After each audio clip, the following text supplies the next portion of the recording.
Nizamabad urban నియోజకవర్గంలో double బెడ్రూమ్లు 375 నాగారం ప్రాంతంలో నిర్మించారు. నూతన కలెక్టరేట్ ప్రాంతంలో 400 డబుల్ బెడ్రూమ్లు ఇల్లు అయితే నిర్మించారు గత ప్రభుత్వం. 4 ఏళ్లు పూర్తయింది డబుల్ బెడ్రూమ్ ఇళ్ల నిర్మాణం చేపట్టి.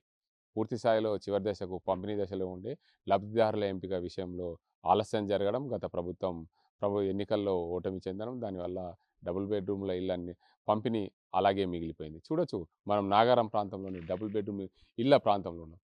ఇక్కడ డబుల్ బెడ్రూమ్ ఇళ్ళ కోసము ఈ ప్రాంతంలో పూర్తి స్థాయిలో కరెంటు వైర్లు అయితే పూర్తి స్థాయిలో వేసిన పరిస్థితి ఉంది. కరెంటు వైర్లు అయితే కాలనీకి పూర్తి స్థాయిలో ప్రతి ఇంటింటికి స్తంభం వేసి లైన్ అయితే గుంజారు. ఏదైతే లైన్ గుంజిన నేపథ్యంలో ఆ స్తంభం నుండి ఈ ఇంటర్నల్ ఏదైతే ప్రతి ఇంటికి లైన్ వెళ్ళాల్సిన పరిస్థితి ఉంది. ఆ వెళ్ళే క్రమంలో ఓ స్తంభం నుండి మరో స్తంభానికి ఇట్లా ప్రతి కాలనీలో ఇలాంటి దుస్థితి నెలకొంది. ఎందుకంటే కరెంటు వైర్లను కూడా దొంగతనం చేసి ఎత్తుకపోయిన పరిస్థితి అయితే కనిపిస్తుంది. అంటే పూర్తి స్థాయిలో ఈ ప్రాంతంలో డబుల్ బెడ్రూమ్ల ఇళ్ల నిర్మాణం అయితే చేపట్టారు. ఈ ప్రాంతంలో ఎలక్ట్రికల్ వైర్లు కూడా గుంజారు. ట్రాన్స్కో వాళ్ళు కూడా పూర్తి స్థాయిలో విద్యుత్ సరఫరాను కూడా చేశారు. కానీ విద్యుత్ సరఫరా ఉండంగా కరెంటుల వైర్లు ఎత్తుకపోవడం, దీన్ని మనం ఎలా పరిగణించవచ్చు అంటే అర్థం చేసుకోవచ్చు. తెలంగాణలో పేద ప్రజలు ఉండడానికి కోసం నిర్మించిన ఇళ్ళని భద్రత కాపాడుకోవడంలో ఈ ప్రభుత్వ అధికారులు విఫలమయ్యారని చెప్పచ్చు. ఎందుకంటే లక్షల వేల కోట్లు పెట్టి నిర్మాణం చేపట్టిన డబుల్ బెడ్రూమ్ల ఇళ్ళ పూర్తి స్థాయిలో శిథిలావస్థ దిశకు చేరుకున్నాయంటే దీనికంతా నిదర్శనం అధికారులే అని చెప్పాలి. ఎందుకంటే ప్రభుత్వాలు వస్తుంటాయి, పోతుంటాయి, ప్రభుత్వాలు మారుతుంటాయి, చేరుతుంటాయి. కానీ ఈ ప్రాంతంలో అసాంఘిక కార్యక్రమాలకు అడ్డగా మారిందనే చెప్పాలి. ఎందుకంటే డబుల్ బెడ్రూమ్ల ఇళ్ళ నిర్మాణం పూర్తయింది, పంపిణీ జరగలేదు. ఈ ప్రాంతంలో ఎవరు రాకపోవడం, రాత్రి వేళ ఈ ప్రాంతానికి వచ్చి సాయంత్రం వేళ యువకులు ఎవరైనా సరే మద్యానికి గంజా ఇలాంటి మత్తు పదార్థాలకు అలవాటు పడ్డ యువకులు ఈ ప్రాంతంలో మత్తు పదార్థాలు సేవిస్తూ భయభ్రాంతులకు గురి చేస్తున్నారని చెప్పి ఈ కాలనీ వాసులు అయితే చెప్తున్న పరిస్థితి. మరోవైపు ఈ ప్రాంతంలో మద్యం సేవిస్తూ మత్తు పదార్థాలు సేవిస్తూ ఈ ప్రాంతంలో అల్లర్లు చేస్తున్నారు. అందుకే కిటికీలు, అద్దాలు లాంటివి పగలగొట్టారని చెప్పి ఈ కాలనీ వాసులు, ఇక్కడ ఈ చుట్టుపక్కల ఉండే ప్రాంత వాసులు అయితే చెప్తున్న పరిస్థితి నెలకొంది. మొత్తానికి తెలంగాణలో అల్లుడొస్తే పడుకోవడానికి, కోడలొస్తే ఉండేందుకు నిర్మించిన అప్పటి సీఎం కేసీఆర్ ఇక్కడ కూడా పూర్తి స్థాయిలో పంపిణీ చేయకపోవడం, అధికారుల నిర్లక్ష్యమనే కొట్టొచ్చినట్లు కనిపిస్తుంది. దీనికి అందరికి సంబంధించి ఈ ప్రాంతంలో పేకాట ఆడుతూ పేక ముక్కలు కూడా కనిపిస్తున్నాయి. చూడొచ్చు డబుల్ బెడ్రూమ్ల ఇళ్ల నిర్మాణం పూర్తయింది, పంపిణీ లేక అసాంఘిక కార్యక్రమాలకు అడ్డగా మారిందని చెప్పాలి. మరోవైపు చూడొచ్చు ఈ కిటికీలు అయితే దానికి అంతటికి సంబంధించి పగలగొట్టిన దుస్థితి. అంటే మద్యం సేవించి విచ్చలవిడిగా ఎవరికి వారికి తెలిసిన విధంగా పగలగొట్టి అక్కడ రాళ్ళు కూడా కనిపిస్తున్నాయి.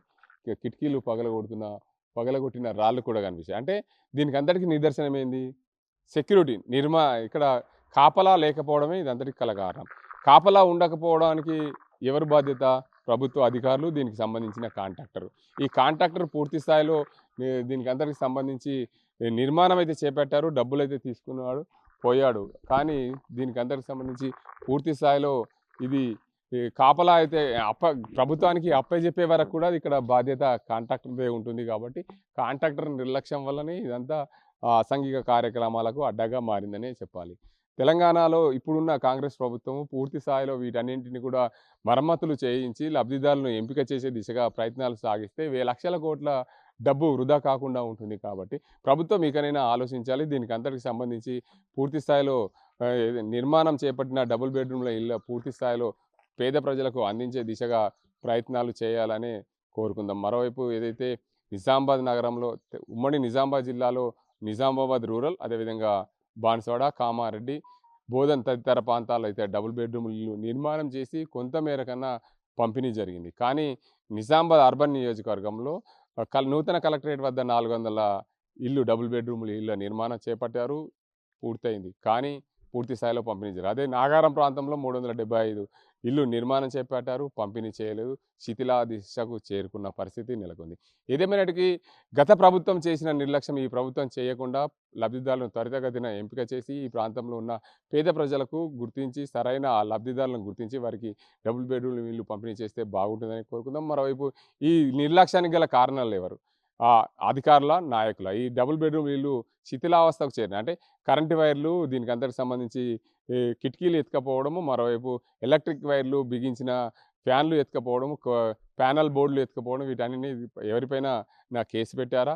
లేకుంటే వారిని ఎలా గుర్తిస్తారు? ఈ ప్రాంతంలో ఉన్న క కా కార్పొరేటర్ ఎవరు? దీనికంతటికి సంబంధించి అధికారులెవరు? వీటన్నింటిని ఎవరు దీనికి బాధ్యత వహిస్తారు? వేల కోట్ల రూపాయలు ధ్వంసం చేసిన ఆ వ్యక్తులపైన ఎవరు దీనికంతటికి సంబంధించి ఆహ్, నిర్ధారిస్తారనే కోణంలో కూడా ప్రభుత్వం ఆలోచించాలి. వారిపైన కఠిన చర్యలు తీసుకోవాలి. ప్రభుత్వ ఆస్తులు ధ్వంసం చేసినందుకు వారిపైన కఠిన చర్యలు ఉంటాయి కాబట్టి వారందరినీ కూడా గుర్తించే పనిలో ఆ అధికారులు పడాల్సిన అవసరం ఉంది. మరోవైపు ఈ డబుల్ బెడ్‌రూమ్ ఇల్లు నిర్మాణం పూర్తయింది. త్వరితగతిన పంపిణీ చేస్తే పేద ప్రజలకు లబ్ధి చేకూరే విధంగా ఈ ప్రభుత్వం ఆలోచన చేయాలని చెప్పి మనం కూడా కోరుకుందాం. ఇది ఇక్కడ పరిస్థితి. ఇక్కడ కొంతమంది ఈ ప్రాంత ప్రజలున్నారు. వారిని అడుగుదాం. అసలు చెప్పండి, ఈ ప్రాంతంలో మొత్తంగా ఆహ్, 775 ఇళ్ల నిర్మాణం జరిగింది నిజామాబాద్ నగరంలో. ఏంది ఇళ్ళ పరిస్థితి డబుల్ బెడ్‌రూమ్ ఇల్లు? గత బీఆర్ఎస్ ప్రభుత్వము పేదల సొంతింటి కలను నెరవేరుస్తానని జెప్పేసి ప్రగల్భాలు పలికింది. అవి హామీలన్నీ అమలు జేయకుండానే ఆ ప్రజల ఉసురు తలిగి ప్రభుత్వం పోయిన పరిస్థితి కనబడతా ఉన్నది. ఈరోజు ప్రజాధనాన్ని దుర్వినియోగపరిచిన దాంట్లో నిదర్శనం ఏందంటే నిజామాబాద్ నగరంలో కట్టిన డబుల్ బెడ్‌రూమ్ ఇండ్లు దానికి నిదర్శనంగా కనబడుతున్నాయి. ప్రజాధనాన్ని ఈరోజు ప్రజల కోసం కట్టిన డబుల్ బెడ్‌రూమ్ ఇండ్లని మొత్తం నిర్మించిన తర్వాత గూడా ప్రజలకు పంపిణీ జేసే పరిస్థితి లేదు అనంటే అట్లాంటి నిస్సహాయ స్థితిలో ఆ ప్రభుత్వం ఉండే. ఈరోజు కట్టిన డబుల్ బెడ్‌రూమ్ ఇండ్లు అసాంఘిక కార్యకలాపాలకు నిలయమైపోయినాయి. మొత్తం డోర్‌లని నాగారం ప్రాంతంలో నిర్మించిన డోర్‌లని మొత్తం డోర్‌లు గానీ, వైర్లు గానీ ఇప్పుడు విద్యుత్ స్తంభాలకు సంబంధించిన కరెంటు వైర్‌లను గూడా కట్ జేసుకొని పోయిండ్రు. ట్రాన్స్‌ఫార్మర్ బిగిస్తే ఆ ట్రాన్స్‌ఫార్మర్ గూడా చోరీకి గురైన పరిస్థితి ఉన్నది. ఈరోజు అంటే అసాంఘిక గంజాయి గానీ, అదేవిధంగా బీర్ బాటిల్లు యువకులకి మత్తు పదార్థాలు సేవించడానికి ఒక అడ్డాగా తయారైపోయింది. అట్లాగే వ్యభిచార గృహాలకు అడ్డాగా తయారైపోయిన పరిస్థితి ఉన్నది. కాబట్టి కలెక్టరేట్ ప్రాంతంలో గూడా అట్లాంటి పరిస్థితి ఈరోజు డబుల్ బెడ్‌రూమ్ ఇళ్ళని నిర్మించి అట్లనే వదిలేసిన పరిస్థితి ఉన్నది. మరి ఈ నిర్లక్ష్యానికి మా ప్రజాగ్రహానికి గురైంది గాబట్టే ఈరోజు బీఆర్ఎస్ ప్రభుత్వము అధికారాన్ని కోల్పోయిన పరిస్థితి ఉన్నది. కానీ ఈరోజు కాంగ్రెస్ పార్టీ అధికారంలోకొచ్చిన తర్వాత ఇందిరమ్మ ఇండ్ల పేరుతోటి సొంతింటి కలను నెరవేరుస్తామని జెప్పేసి ప్రభుత్వం ప్రకటించింది. దాంట్లో భాగంగానే ఈరోజు నిజామాబాద్ అర్బన్ మీద అధికార పార్టీకి సంబంధించిన నాయకులు ప్రభుత్వము దీని మీద దృష్టి పెట్టాలి. ఇది కట్టి ఆల్రెడీ లబ్ధిదారుల ఎంపిక చేసి ఉన్నారు ఆల్రెడీ. కాబట్టి వాళ్ళనందరినీ కనీసం లాటరీ సిస్టమ్‌లోనైనా తీసుకొచ్చి వాళ్ళకు లబ్ధిదారులను ఎంపిక చేసి ఈ కట్టిన డబుల్ బెడ్‌రూమ్ ఇళ్ళని మంజూరు చేయాలని చెప్పేసి ఈ సందర్భంగా మేము డిమాండ్ చేస్తా ఉన్నాం. అట్లాగే మా రాష్ట్ర ప్రభుత్వం ఏదైతే ఇందిరమ్మ ఇండ్ల నిర్మాణం కోసం రూ. 5,00,000 లోన్ ఇస్తామని చెప్పేసి చెప్పింది. కాబట్టి అది కూడా ఈరోజు సొంతింటి కలను నెరవేర్చుకోవడం కోసం కనీసం కాంగ్రెస్ పార్టీ హయాంలో ఈ కల నెరవేరుతదని చెప్పేసి మేము ఆశాభావాన్ని వ్యక్తం చేస్తున్నాం. కాబట్టి ప్రజల సమస్య మీద, ఈ డబుల్ బెడ్‌రూమ్ సమస్య మీద నిజామాబాద్ అర్బన్‌లో ఉన్న అధికారులు స్పందించి ప్రజలకు ఒక పరిష్కార మార్గం చూపించి ఆ సొంతింటి కలను నెరవేర్చాలని చెప్పేసి దీని మీద ఒక ప్రత్యేక నిఘా ఎంక్వైరీ ఏర్పాటు చేయాలని చెప్పేసి డబుల్ బెడ్‌రూమ్ ఇళ్ళ నిర్మాణానికి సంబంధించి ఎంక్వైరీ చేసి దాంట్లో జరిగిన అవినీతి మీద, అదేవిధంగా ఇవ్వకుండా ఉండడానికి గల కారణాలను అన్వేషించి ప్రజలకు అందించాలని చెప్పేసి ఈ సందర్భంగా మేము డిమాండ్ చేస్తా అంటే ఉన్నాం. ముఖ్యంగా చెప్పండి. ఇల్లు నిర్మాణం పూర్తయింది. ఇక్కడ నాగారం ప్రాంతంలో 375, కలెక్టరేట్ ప్రాంతంలో 400 ఇండ్లు, సుమారు 775 నిజామాబాద్ అర్బన్ నియోజకవర్గంలో పూర్తయ్యాయి. ఇల్లు నిర్మాణం పూర్తయింది. దీన్ని పంపిణీ చేయకపోవడం వల్ల కిటికీలు, అద్దాలు, కరెంట్ వైర్లన్నీ కూడా లోపల ఫ్యాన్లు బిగించినయి కూడా వాటన్నింటిని ఎత్తుకపోయారు. అంటే ఇవి ఎత్తుకపోవడానికి ప్రభుత్వ నిర్లక్ష్యమే కారణం అంటే ఇక్కడ ఈ ప్రాంతంలో నిఘా లేకపోవడమేనా? ఈరోజు ఏదైతే ఇంత ప్రజాధనాన్ని పెట్టి దీన్ని కాపాడాల్సిన బాధ్యత, నిర్వహణ బాధ్యత కాంట్రాక్టర్‌ది. అట్లాగే ప్రభుత్వానికి సంబంధించి పోలీసుల నిఘా వ్యవస్థ అనేది ప్రధానమైన లోపం కనపడతా ఉన్నది. ఎందుకు అనంటే ఈరోజు ఇక్కడ అసాంఘిక కార్యకలాపాలు జరుగుతున్నాయని జెప్పేసి పెట్రోలింగ్ నిర్వహించకుండా ఉండడం వల్లనే ఈరోజు వాళ్ళందరూ దర్జాగా ఈరోజు అవన్నీ తీసుకొని పోవడం, దర్వాజాలు కూలగొట్టుకోవడం, ఈరోజు కరెంటు వైర్‌లను గూడా తెంపుకొని పోవడం, ట్రాన్స్‌ఫార్మర్‌ని తీసుకపోవడం ఇట్లాంటియన్నీ జరుగుతా ఉంటాయంటే ఇక్కడ కొన్ని రోజుల పాటు సెక్యూరిటీని ఏదో తాత్కాలికంగా ఒక వ్యక్తిని పెట్టిర్రు. ఏదైతే అసాంఘిక కార్యకలాపాలకు పాల్పడే వాళ్ళ మీద భౌతిక దాడులు చేయడంతో ఇక్కడ పని చేయడానికి గూడా ఈరోజు వెనుకాడుతున్న పరిస్థితి ఉన్నది. కాబట్టి అట్లాంటి వాళ్ళపైన ఈ అసాంఘిక కార్యకలాపాల పాల్పడే వాళ్ళపైన ఈరోజు పోలీస్ అధికారులు ప్రత్యేక చర్యలు తీసుకోవాలా. నాగారం ప్రాంతం మొత్తం మత్తు పానీయాలకి, గంజాయికి, అదేవిధంగా ఇతర అసాంఘిక కార్యకలాపాలకి అడ్డాగా మారిన పరిస్థితి ఉన్నది కాబట్టి ప్రత్యేక నిఘా ఏర్పాటు చేయాలని చెప్పేసి ఈ సందర్భంగా మేము విజ్ఞప్తి చేస్తా ఉన్నాం. మరోవైపు ఇక్కడ ఈ ప్రాంతంలో ఏదైతే ఇల్లు నిర్మాణం చేసుకొని కొంతమంది ఇండ్లలో రెంట్‌కుంటున్నారు. వారికి డబుల్ బెడ్‌రూమ్‌ల కోసం ఏదైతే అప్లికేషన్‌లు కూడా పెట్టుకున్నారో అని చెప్తున్నారు. చెప్పండమ్మా, మీరు ఈ ప్రాంతంలో నివసిస్తున్నారు. కిరాయికి ఉంటున్న పరిస్థితి ఉంది. అసలు ఏంది ఈ పరిస్థితి? మీరు డబుల్ బెడ్‌రూమ్‌లు మీ ప్రాంతంలో కట్టారుగా. మీకు డబుల్ బెడ్‌రూమ్ పంపిణీ చేశారా? లాటరీ పద్ధతిలో మీ పేరేమన్నా వచ్చిందప్పుడు? లేదు సార్. ఇప్పటివరకైతే రాలేదు. మేమైతే అప్లికేషన్ బెట్టుకున్నాం గానీ, ఇప్పటివరకైతే ఇయ్యలేరు. మరి గరీబోళ్ళు ఎట్లా ఉండాలి? కనీసం ఇస్తేనన్నా డబుల్ బెడ్‌రూమ్స్ వాళ్ళు ఎవరెవరి నేమ్స్ ఉన్నాయి, కనీసం చూసుకొని ఎవరు ఎట్లా ఉన్నారు, ఏం కథ అని ఆలోచించి గరీబోళ్ళకి ఇస్తే కనీసం వాళ్ళు బతికే అవకాశం ఉంది. కాబట్టి ఒంటరిగా వెళ్ళాలన్నా గూడా భయమైతుంది. మేము లేడీస్ ఎవరైనా సరే ఎప్పుడన్నా టైం అనుకోకుండా వస్తే, అక్కడ వెళ్ళేటప్పుడు ఎవరో బాయ్స్ ఉంటారు, తాగుతారు, చేస్తారు. ఏమేమో కిటికీలు అవి ఇవి పలగొడతా ఉంటారు. ఇక లేడీస్ మాకు ఇబ్బందయితుంది. మరి కట్టిండ్రు. కట్టినందుకన్నా కనీసం ఇయ్యాలా అన్నట్టు వాళ్ళు బాధ్యత తీసుకోవాలి. అట్లా అని కోరుతున్నాం. ఓకే. థాంక్ మీరు యూ. చెప్పండమ్మా, ఇక్కడే ఉంటారు మీరు. ఈ ప్రాంతంలో కిరాయికి ఉంటారు. అవును. మీరు డబుల్ బెడ్‌రూమ్ ఇల్లు కోసం అప్లై చేసుకున్నారా? గతంలో ప్రభుత్వం టీఆర్ఎస్ పార్టీ అధికారంలో ఉన్నప్పుడు? ఎవరు ఇవ్వలేదు సార్. అప్లై చేసినాము గానీ, ఇవాళ రేపు అంటుర్రు గానీ ఇక్కడ ఇచ్చింది లేదు. ఇక్కడ మా ఆడపిల్లలు ఏదన్నా వర్క్ చేసి, ఏదన్నా పని చేసి కాలేజీకి పోయి రావాలంటే వాళ్ళకి భయమైతున్నది. మధ్యాహ్నం పూట గూడా ఇక డ్రగ్స్, గంజాయి అది ఇది చేసుకొని మీద కూసోని అంతా తాగుతున్నారు, డింగాన చేస్తున్నారు. ఎవరన్నా పోవాలంటే గూడా లేడీస్‌లు నైట్ పూట గానీ, పగలు పూట గానీ భయమైతుంది ఇక్కడ. ఈ కట్టినందుకు ఎవరికన్నా ఇచ్చినా గానీ వాళ్ళు సంతోషపడన్నా ఉంటారు గదా! ఇక్కడ ఒకటి పెద్ద ఊరులాగా అయిపోతది గదా! అట్లా గాకుండా ఇక్కడ అడిలల్లా కట్టి మొత్తం అన్ని పీక్కపోయి, ఇక్కడ భయపడుడు, ఇక్కడ పిల్లలు ఆడుకునే దగ్గర గూడా అన్ని పీక్కపోయిండ్రవి. ఏది లేదు. కనీసం ఇక్కడ రావాలంటేనే భయమైతున్నది. మేము బాగా మా పోయే పరిస్థితిలో గూడా ఉంటలేము నైట్ పూట. పని జేసుకొనొచ్చి. అట్లా. ఇవాళ డబుల్ బెడ్‌రూమ్ ఇయ్యాల ఇక్కడ ఇట్లా ఉంచకుంటా పేదవాళ్ళకిచ్చినా కనీసం బతికి వాళ్ళన్న పేరు ఇది జేసుకుంటారు గదా! అంతా చుట్టుపక్కల అంతా ఇచ్చేసిర్రు. ఇక్కడనే నిజామాబాద్‌లోనే ఇస్తలేరు. డబుల్ బెడ్‌రూమ్ ఇల్లు నిర్మాణం చేసి అలాగే వదిలిపెట్టిన పరిస్థితి. ఆ ఇల్లు నిర్మాణం చేసిన నేపథ్యంలో ఆ ఇల్లు ఎలా ఉన్నాయి?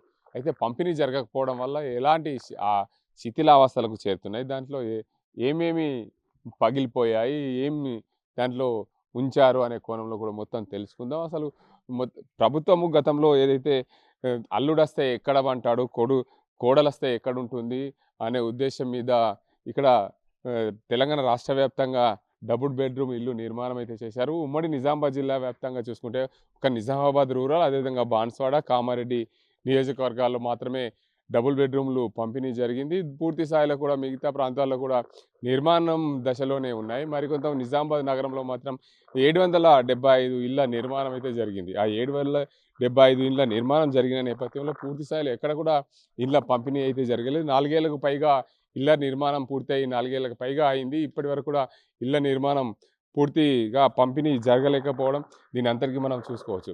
అయితే మన నిజామాబాద్ నగరంలోని నాగారం ప్రాంతంలో ఉన్నాం. డబుల్ బెడ్‌రూమ్ ఇల్లు నిర్మించిన ఇల్లు ఆ పరిస్థితులు ఎలా ఉన్నాయి? అయితే ఇక్కడ చూడొచ్చు, దీనికి అంతటికి సంబంధించి మెయిన్ డోర్ అయితే పెట్టారు. మెయిన్ డోర్ మాత్రం దానికి సంబంధించిన డోర్‌నైతే పగలగొట్టిన పరిస్థితి ఉంది. దీనికి అంతటికి చూసుకోవచ్చు, రాష్ట్ర ప్రభుత్వము లక్షల కోట్లు వెచ్చించి లక్షల కోట్లు వెచ్చించి పేద ప్రజల కోసం నిర్మించిన ఇల్లు శిథిలావస్థకు చేరిందనే నిదర్శనంగా చెప్పవచ్చు. మరోవైపు మనం ఇంట్లో ఉన్నాం, దీంట్లో చూసుకునే పరిస్థితి చూసుకుంటే మొత్తంగా ఇల్లుకు అయితే మొత్తం పెయింట్ వేశారు. కరెంటు కూడా గుంజి అన్ని ఎక్కడెక్కడ బోర్డులు పెట్టిన పరిస్థితి అయితే ఉండే. చూడొచ్చు, ఈ బోర్డు కూడా పెట్టింది ఉండే. ఇక్కడ దీనికి అంతటికి సంబంధించి కేబుల్ వైర్లు గుంజి దీనికి అంతటికి పూర్తి స్థాయిలో ఫిక్స్ చేసిన పరిస్థితి అయితే ఉంది. కానీ ఎక్కడ కూడా బోర్డులు, ఎలక్ట్రిక్ స్విచ్లు కూడా ఎక్కడ కూడా కనిపించలేదు. మరోవైపు కిటికీలకు సంబంధించి చూడొచ్చు, ఈ ఎలక్ట్రిక్ బోర్డుకు సంబంధించి దీన్ని మొత్తంగా ప్యానల్ బోర్డు ఫిట్ చేసి ఎలక్ట్రికల్కి సంబంధించిన కేబుల్ వైర్లు కూడా ఫిట్ చేసిన పరిస్థితి. దీనికి స్క్రూలు పెట్టి అన్నీ కూడా పెట్టిన పరిస్థితి అయితే కనిపించింది. కానీ పూర్తి స్థాయిలో ఎక్కడ కూడా ఇళ్ల నిర్మాణం పంపిణీ జరగకపోవడం, ఇక్కడ మొత్తం ఎలక్ట్రికల్ బోర్డులతో సహా అన్ని ఎత్తుకెళ్ళిన పరిస్థితి అయితే కనిపిస్తుంది. దీనికి అంతటికి సంబంధించి ప్రభుత్వ నిర్లక్ష్యం. ఎందుకంటే గత ప్రభుత్వం 4 ఏళ్ల క్రితం నిర్మించి పూర్తి అయింది. 4 ఏళ్ల నుంచి కూడా ఎక్కడ కూడా పంపిణీ జరగకపోవడం, దీనికి అంతటి కూడా పెండింగ్లో పెట్టడం, లబ్ధిదారుల ఎంపిక సరైన రీతిలో జరగకపోవడం, అదేవిధంగా కిటికీలు కూడా చూడొచ్చు, కిటికీలకు సంబంధించిన మొత్తం అద్దాలు పెట్టారు, డోర్లు పెట్టారు. కానీ ఇక్కడ డోర్లు లేవు, అద్దాలు లేవు. కేవలం కిటికీకి సంబంధించిన ఫ్రేమ్ మాత్రమే కనిపిస్తుంది. ఎందుకంటే గత ప్రభుత్వము నిర్లక్ష్యం వల్లనే ఈ డబుల్ బెడ్రూమ్ల ఇళ్ల నిర్మాణం పూర్తయినప్పటికీ కూడా లబ్ధిదారులకు పంపిణీ జరగకపోవడం, వేల కోట్లు లక్షల కోట్లు పెట్టి పేద ప్రజల కోసం నిర్మించి ఇచ్చిన ఇల్లు ఇలాంటి దుస్థితికి చేరిన నేపథ్యంలో ఇక్కడ చూడవచ్చు మరింత ప్రతి ఇల్లుకు సంబంధించి ఏ ఇంటికి చూసినా ఎక్కడ చూసినా ఇదే పరిస్థితి నెలకొంది. అంటే ప్రభుత్వము ప్రతిష్టాత్మకంగా తీసుకున్న డబుల్ బెడ్రూమ్ ఇళ్ల నిర్మాణానికి సంబంధించి ఇక్కడ ఎంత చెత్తా చెదారంగా ఉన్న పరిస్థితి అయితే చూడవచ్చు. మొత్తానికి ఇక్కడ ప్రతి ఇంట్లో ఎక్కడైనా సరే ప్రతి ఇంట్లో ఫ్యాను లైటు అన్నీ ఫిట్ చేసి ఉన్నప్పటికీ కూడా కేవలం పంపిణీ దిశగా ఉన్నప్పుడు, కేవలం పంపిణీ కోసం లబ్ధిదారుల ఎంపిక విషయంలో జాప్యం జరగడం, దీనికి అందరికీ కూడా లబ్ధిదారులు పూర్తి స్థాయిలో లబ్ధిదారుల ఎంపిక కాకపోవడం వల్లనే ఇలాంటి ఇల్లు పాడుబడిన పరిస్థితి దుస్థితికి చేరిందని చెప్పవచ్చు. ఏదేమైనప్పటికీ ప్రభుత్వము నిర్లక్ష్యం, గతంలో చేసిన అధికారుల నిర్లక్ష్యం దీనికి అంతటి కూడా కొట్టొచ్చినట్లు కనిపిస్తుంది. ఎందుకంటే ఎవరికి వారే నాకేందిలే, నా డబ్బులు కావులే, ప్రభుత్వం డబ్బులే నాకెందుకులే అనుకున్న పరిస్థితిలో ఇలా ఇంత చెత్తా చెదారంగా పడి ఉన్న పరిస్థితి అయితే కనిపిస్తుంది. మొత్తానికి ఇక్కడ కిటికీలే తీసుకెళ్లిన పరిస్థితి అయితే కనిపిస్తుంది. చూడొచ్చు ఇక్కడ మనం ఈ డబుల్ బెడ్రూమ్ ఇళ్లలో కిటికీ పరిస్థితి ఎలా ఉందంటే ఇక్కడ మొత్తంగా కిటికీ తవ్వికెళ్ళిన పరిస్థితి అయితే కనిపిస్తుంది. ఈ కిటికీలు లేకపోవడం, ఎందుకంటే తెలంగాణలో పేద ప్రజల కోసం నిర్మించిన ఇల్లు, ప్రత్యేకంగా పేదలు ఉండేందుకు నిర్మించిన ఇళ్లలో కాంట్రాక్టర్లు పూర్తి స్థాయిలో పనులు పూర్తి చేసినప్పటికీ ప్రభుత్వము అధికారులు నిర్లక్ష్యము దీనికి అందరికీ కూడా కొట్టొచ్చినట్లు కనిపిస్తుంది. ఎందుకంటే లబ్ధిదారులు ఎంపిక చేసి ఉంటే ఇల్లు ఇప్పటికీ పూర్తి స్థాయిలో ఉంటుంది. కానీ ఇక్కడ చూసుకోవచ్చు దీనికి అందరికి సంబంధించి నల్లకు సంబంధించిన పైప్ లైన్ కూడా వేశారు. పైప్ లైన్ వేసింది ఉంటే అక్కడి నుంచి ఇక్కడి వరకు పైప్ కట్ చేసుకొని వెళ్ళి ఎత్తుకెళ్ళిన పరిస్థితి కనిపిస్తుంది. దీనికి పూర్తి అంటే మొత్తంగా చూడొచ్చు అక్కడ ఆ ఇల్లుకు సంబంధించిన సజ్జ ఏదైతే కిటికీ పైన ఉండే సజ్జ కూడా పగలగొట్టిన పరిస్థితి. అంటే దీనికి అంతటికీ ఎలా చూసుకోవచ్చు అనేది మనకు క్షుణ్ణంగా అర్థమవుతుంది. దీంతో అంతటికీ నిర్లక్ష్యం ఎవరు, ఈ వేల కోట్ల లక్షల కోట్లు కట్టి వదిలేసిన పరిస్థితి ఎందుకు వచ్చింది, దీనికి అంతటికి సంబంధించి పూర్తి స్థాయిలో ఇల్లు ఎంత చెత్తా చెదారంగా పడి ఉన్న పరిస్థితి చూసుకోవచ్చు. ఏదేమైనా తెలంగాణ రాష్ట్ర ప్రభుత్వము గతంలో పనిచేసిన తెలంగాణ రాష్ట్ర ప్రభుత్వము మాజీ సీఎం కేసీఆర్ ఆధ్వర్యంలో జరిగిన డబుల్ బెడ్రూమ్ల ఇళ్ల నిర్మాణానికి సంబంధించి దుస్థితి ఈ విధంగా ఉంటే అసలు ఇంకా ఈ ఒక ప్రాంతంలో ఉన్న నాగారం ప్రాంతంలో ఉన్న ఆ నాగారం ప్రాంతంలో ఉన్న దుస్థితి ఇలాగనే ఉంటే దీనికి అందరికి సంబంధించి చూసుకుంటే మన ప్రత్యేకంగా ప్రభుత్వము దానికి అందరికి సంబంధించి అధికారుల నిర్లక్ష్యమే మనకు పూర్తి స్థాయిలో కొట్టాచినట్లు కనిపిస్తుంది. దీనికి అందరికి ఇంకో ఇంట్లో చూస్తాం మనం. ఈ ప్రతి ఇంట్లో కూడా ఇలాంటి దుస్థితి నెలకొంటే పేద ప్రజల కోసం నిర్మించిన ఇల్లు వేల కోట్లు లక్షల కోట్లు పెట్టుబడి పెట్టి నిర్మాణం జరిగి కాంట్రాక్టర్కు డబ్బులు చెల్లించి పూర్తి స్థాయిలో వాటన్నింటినీ కూడా ప్రభుత్వము ఇచ్చిన నేపథ్యంలో ఈ ఇంట్లో కూడా చూడవచ్చు మనం. కేవలం అక్కడ వైరు మాత్రమే కనిపిస్తుంది. ఎందుకంటే అక్కడ ఫ్యాన్ బిగించి అన్నీ బిగించి ఉన్న పరిస్థితి. కానీ అక్కడ ఇంకెక్కడ కూడా వైర్లు లేవు, మొత్తం బోర్డులు కూడా లేవు, ఎత్తుకెళ్ళిన పరిస్థితి చూడదు. ప్రతి ఇంట్లో చెత్తా చెదారం. ఇది ఇల్లు ఎవరైనా ఉండే ఇల్లు లాగా ఉందా? ప్రతి ఇంట్లో ఇదే పరిస్థితి నెలకొంది. అయితే ప్రభుత్వం ఇంత దుర్మార్గంగా అంటే గత ప్రభుత్వం చేసిన నిర్లక్ష్యం వల్లనే ఏదైనామైనప్పటికీ ప్రభుత్వ అధికారులు ఇప్పటికైనా తెలంగాణ రాష్ట్రంలో ఏర్పడ్డ కాంగ్రెస్ పార్టీ దీనిపైన దృష్టి పెట్టి పేద ప్రజల కోసము నిర్మించిన ఇళ్లను పూర్తి స్థాయిలో పంపిణీ చేస్తే దీనికి అందరికి సంబంధించి మరింత నిధులు కేటాయించి పూర్తి స్థాయిలో వర్క్ మొదలుపెట్టి పేద ప్రజలకు లబ్ధిదారులు ఎంపిక చేసి వారందరికి ఇస్తే బాగుంటుంది. ఎందుకంటే ప్రతి అంతస్తులో పూర్తి స్థాయిలో ఇలాంటి ఇండ్లు ఉండడం వల్ల పేద ప్రజలు ఎక్కడ అసలు ఏం చేస్తుంటారు, వారు ఎలా ఉంటారు, ఇక్కడ దానికి అందరికి సంబంధించి పూర్తి స్థాయిలో మనం ఇవ్వలేకపోతున్నాం. కాబట్టి మనకు అందరికి సంబంధించి చూసుకోవచ్చు.